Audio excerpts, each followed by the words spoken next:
Hi, David Boji. Hey, I'm going to do some storytelling for you today.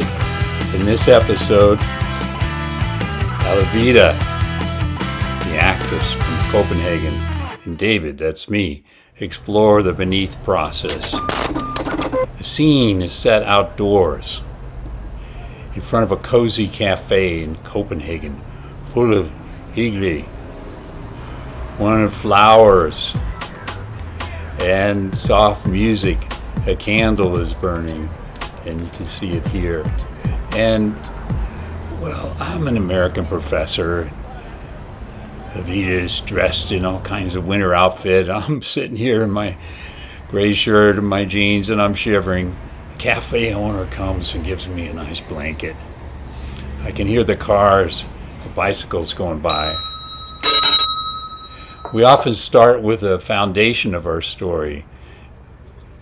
That's what's important, says Alvida.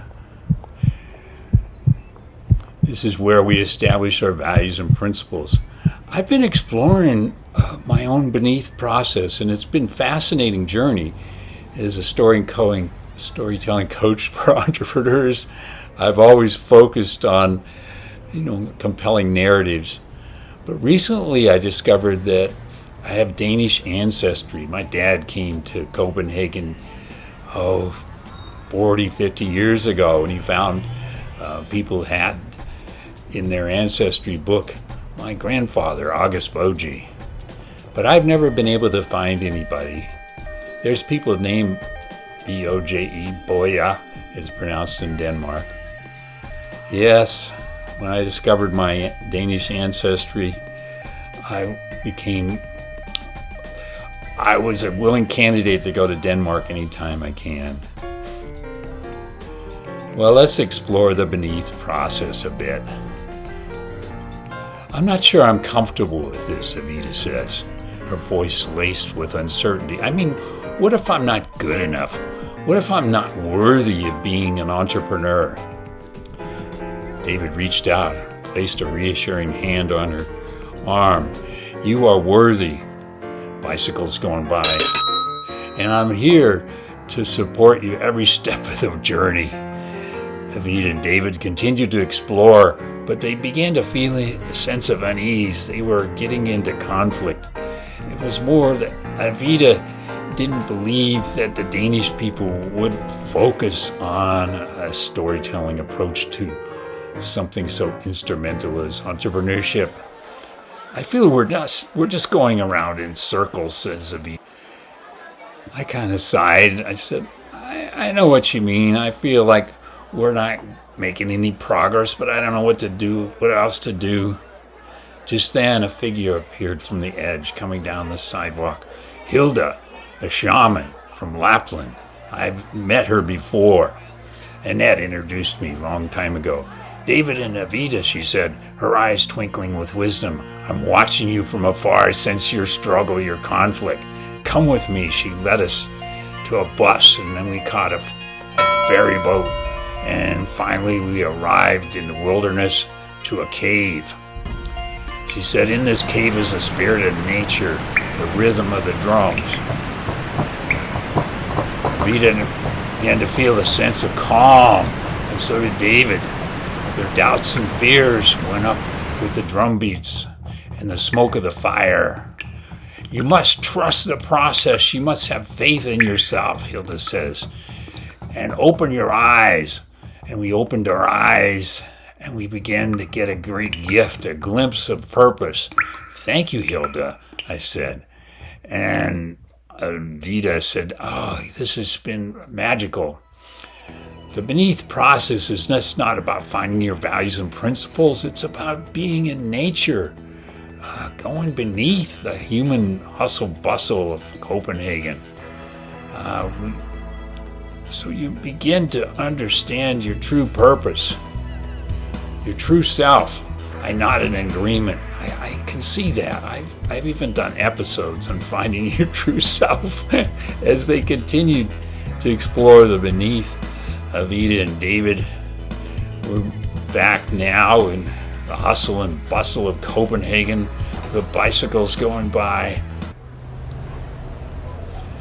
on one bicycle, bell ringing, is a parent, her 2 children, all the blonde hair.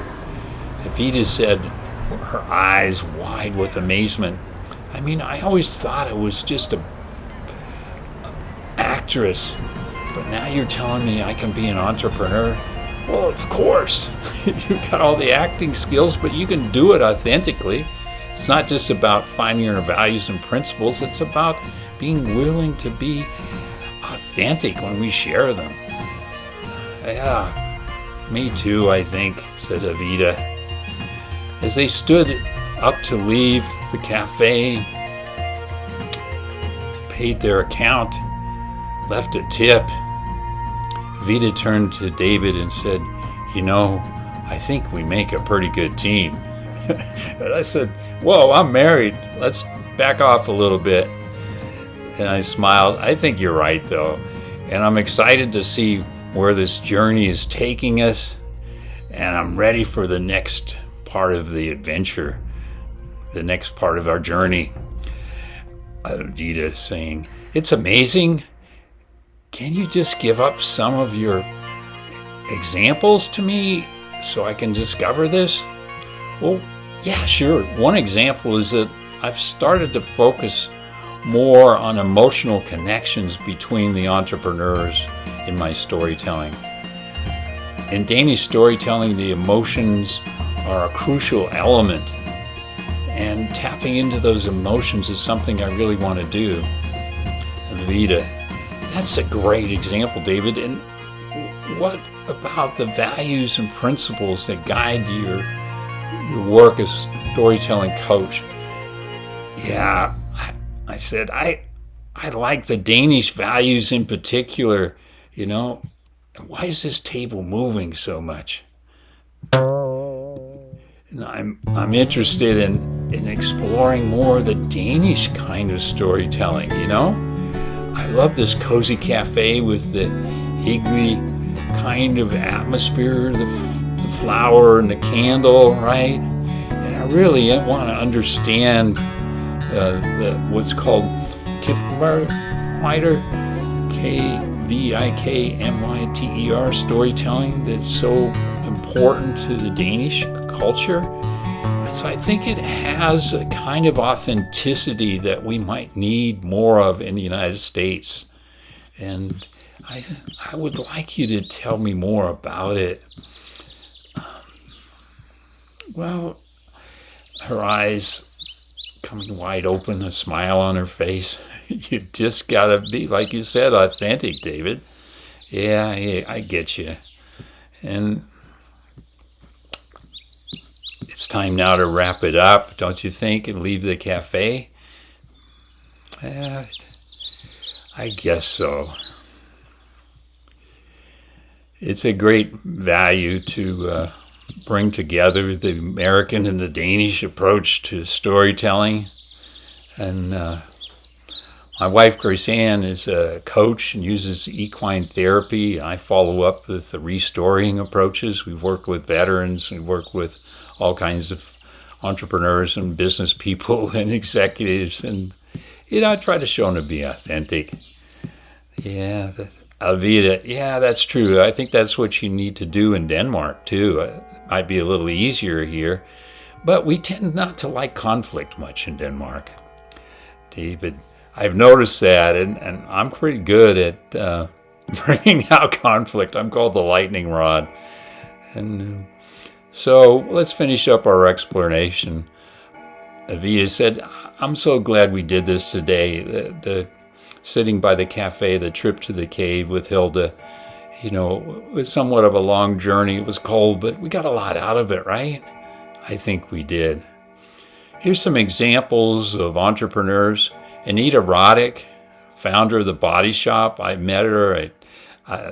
She was chased away by a lot of expose journalists trying to find fault with her. Don't they seem to do that with women? Then there's Blake Mycoskie of Tom's Shoes, established a one-for-one giving model based on his value of social responsibility of business. Yvonne Chouinard founder of Patagonia, created a company culture centered on environmental activism.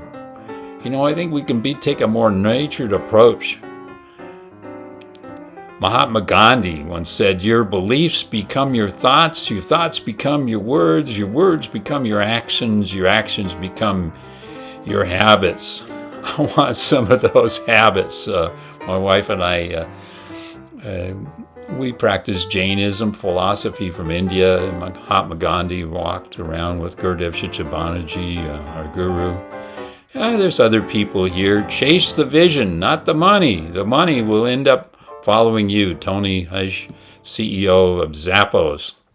How you climbed a mountain is more important than reaching the top. Yvonne Chouinard, again the founder of Patagonia.